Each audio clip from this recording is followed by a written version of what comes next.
Hello दोस्तों। तो फ़िलहाल हम लोग आर ओ के एग्ज़ाम की प्रिपरेशन कर रहे हैं क्वेश्चन आंसर फॉर्म में। ठीक है। और ये हिंदी का टेस्ट सीरीज़ चल रही है। और हम लोग की कोशिश रहती है कि हाँ, जो जब भी एग्ज़ाम हो तो उसके जो हिंदी का पेपर हो उसमें 55 प्लस क्वेश्चंस एक्यूरेटली सही करने का। ठीक है, बिना माइनस मार्किंग के। ओके। तो ये हम लोग का टारगेट है और उसी सिलसिले में मैंने सोचा कि पर्यायवाची के सेक्शन काफ़ी हार्ड होते हैं और इतने ढेर सारे हैं कि आपको याद करने में भी समस्या होती है। तो मैंने सोचा जो पर्यायवाची के इम्पॉर्टेंट सेक्शन टॉपिक्स हैं, ठीक है, टॉपिक्स क्या क्या है कि जो पर्यायवाची के इम्पॉर्टेंट शब्द हैं, ठीक है, मैं उनके आपको जो सॉल्यूशंस है उसको मैं प्रोवाइड करा दूँ कि हाँ, जो जो इन क्वेश्चंस पूछे जा रहे हैं, जो शब्द पूछे जा रहे हैं, मैं उसका एक कंपाइलेशन आपके सामने प्रस्तुत करने जा रहा हूँ। ठीक है, ये पार्ट 1 है। ठीक है, और इससे रिलेटेड नेक्स्ट पार्ट आपको जल्दी ही मिलेंगे। ठीक है, तो फिलहाल इसको बार बार देखिए जिससे आपको ये चीज़ें रिवाइज हो जाएं। और इसमें वही कुछ शब्द शामिल किए गए हैं जो काफ़ी इम्पॉर्टेंट हैं और एग्ज़ाम में पूछे जाते हैं। ठीक है, तो हम लोग अपना क्वेश्चन से स्टार्ट करते हैं। तो देखिए, पहला इंद्रधनुष। ठीक है, अब इंद्रधनुष के बारे में पूछा जाता है। ठीक है, तो ओके, ठीक है, तो इंद्रधनुष का पर्यायवाची क्या क्या होगा। ठीक है, तो इंद्रधनुष का पर्यायवाची क्या होगा? शक्रचाप। ठीक है, शक्रचाप, सप्तकर्ण, सूर्यचाप। ठीक है, आप इसको याद कर लीजिएगा, शक्रचाप, सप्तकर्ण, सूर्यचाप। ये आपके 3 पर्यायवाची हैं जो इम्पॉर्टेंट है, आप इसे रट मारिए। Okay, next question. नेक्स्ट शब्द क्या है? तो नेक्स्ट शब्द है अपना इंद्रपुरी। तो क्या है? ये है इंद्रपुरी। ठीक है, इंद्रपुरी।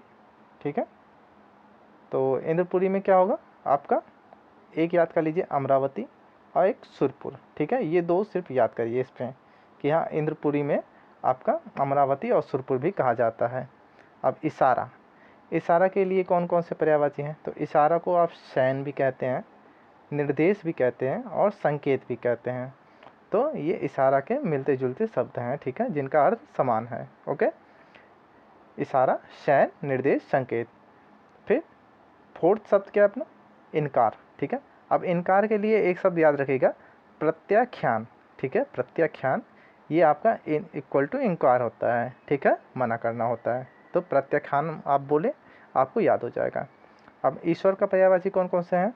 तो ईश्वर का पर्यायवाची हैं दीनानाथ, अज, जगत प्रभु, पार ब्रह्म। ठीक है, फिलहाल ये 4 आप याद करके रखिए। ठीक है, ईश्वर का दीनानाथ, अज, जगत प्रभु, पार ब्रह्म। ठीक है, नेक्स्ट क्वेश्चन। नेक्स्ट, तो नेक्स्ट है ईमानदारी। ठीक है, ईमानदारी के आप 2 शब्द याद रखिए, सदा सहता, दयंतरी। ठीक है, सदा सहता, दयंतरी, ये आपके 2 शब्द हैं जो कि ईमानदारी के समान हैं। ओके, नेक्स्ट, तो नेक्स्ट है अपना ईर्ष्या। ठीक है, ईर्ष्या क्या है? अब ईर्ष्या का मतलब और क्या क्या होता है?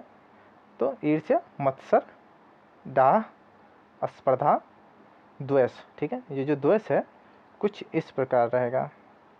ओके, द्वेष जो है वो इस प्रकार रहेगा। ठीक है, नेक्स्ट, तो ईख। ठीक है, ईख मतलब गन्ना। ठीक है, तो इसके कौन कौन से और पर्यायवाची होंगे?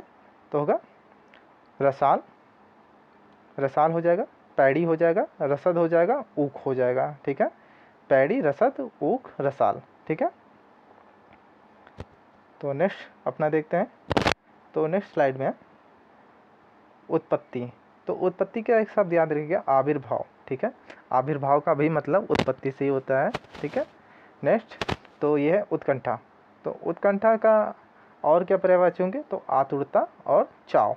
ठीक है, आतुरता और चाव इसके पर्यायवाची हैं। उदार, अब उदार के पर्यायवाची कौन कौन से हैं? तो देख लेते हैं, महामना, महामना, चेता, महाशय, वदान्य। तो कौन कौन से हैं उदार का? महामना, चेता, महाशय, वदान्य। ठीक है, नेक्स्ट, तो है उद्धार। ठीक है, उद्धार में क्या कौन कौन से हैं इसका मतलब? तो पर्यायवाची इसके हो जाएंगे, उद्धार का होगा मोक्षण। ठीक है, निस्तार, अपमोचन। ओके, और उद्यम, तो ये जो उद्यम होगा वो कुछ इस प्रकार लिखा जाता है, ठीक है। पीपीटी में ये हो नहीं पाता है, तो उद्यम कुछ इस प्रकार लिखा जाता है, ठीक है। तो आप इस लिख को ध्यान रखिएगा।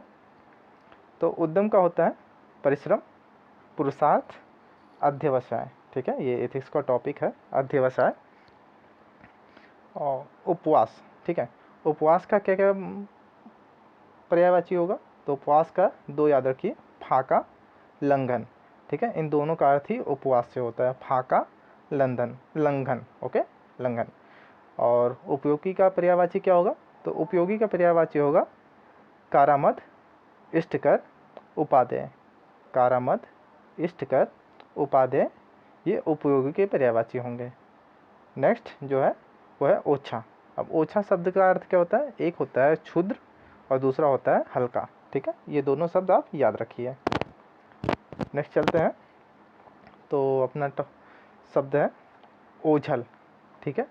अब ओझल का क्या क्या और पर्यायवाची होगा? तो ओझल का होगा तिरोहित, अंतर्धान, गायब। अंतर्धान जो है इसका वर्तनी शुद्धि पूछी जाती है, ठीक है। तो अंतर्ध्यान भी लिखा होता है उसमें, तो जो ये वर्तनी है ये ही राइट वर्तनी है, ठीक है। तो इसको आप ज़रूर से ज़रूर ध्यान में रखिएगा। अंतर्ध्यान मतलब गायब, ओझल, तिरोहित, सबका मतलब एक ही है। कमल, वेरी इंपॉर्टेंट, एग्जाम में पूछा जाता है, तो इसके पर्यायवाची आप याद कर लीजिए।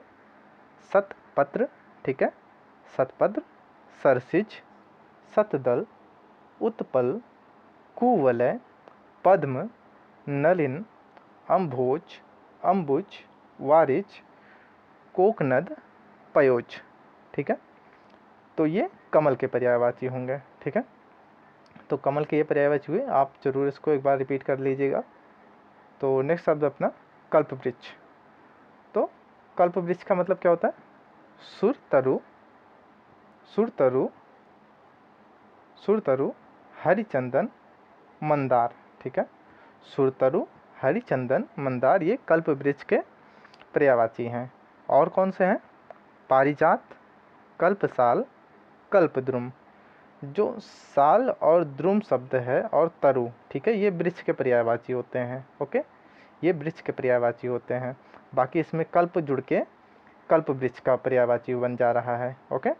पारिजात, हरिचंदन, हरिचंदन याद रखिएगा, और मंदार, हरिचंदन और मंदार आप जरूर याद रखिएगा। एग्जाम टाइम में यही आपसे अगर पूछेगा तो ये आपसे 2 वर्ड देगा, ओके। नेक्स्ट क्वेश्चन है कली।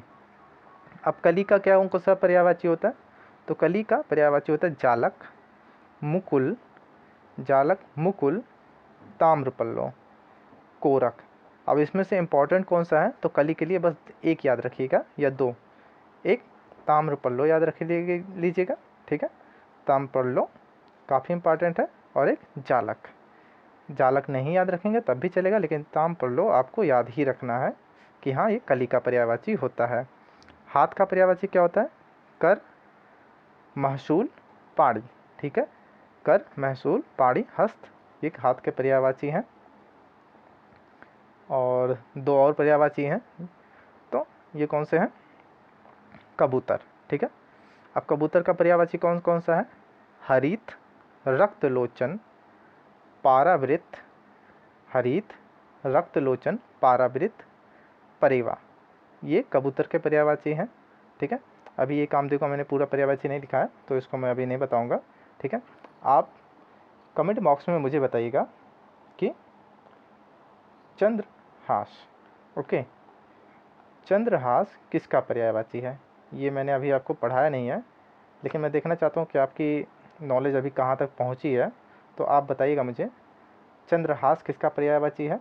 और याज्ञसेनी, ठीक है, याज्ञसेनी किसका पर्यायवाची है? आप ये 2 चीज़ें मुझे कमेंट बॉक्स में ज़रूर बताएं कि ये किसका पर्यायवाची है। फ़िलहाल के लिए आरओ एग्ज़ाम के लिए इतना ही। मैं जो और इम्पोर्टेंट पर्यायवाची होंगे उसके मैं सीरीज़ आपके सामने ज़रूर लेके आऊँगा, ताकि आपकी जो एग्ज़ाम तैयारी है बहुत अच्छे लेवल तक पहुँच सकें। फ़िलहाल के लिए थैंक यू, जय हिंद।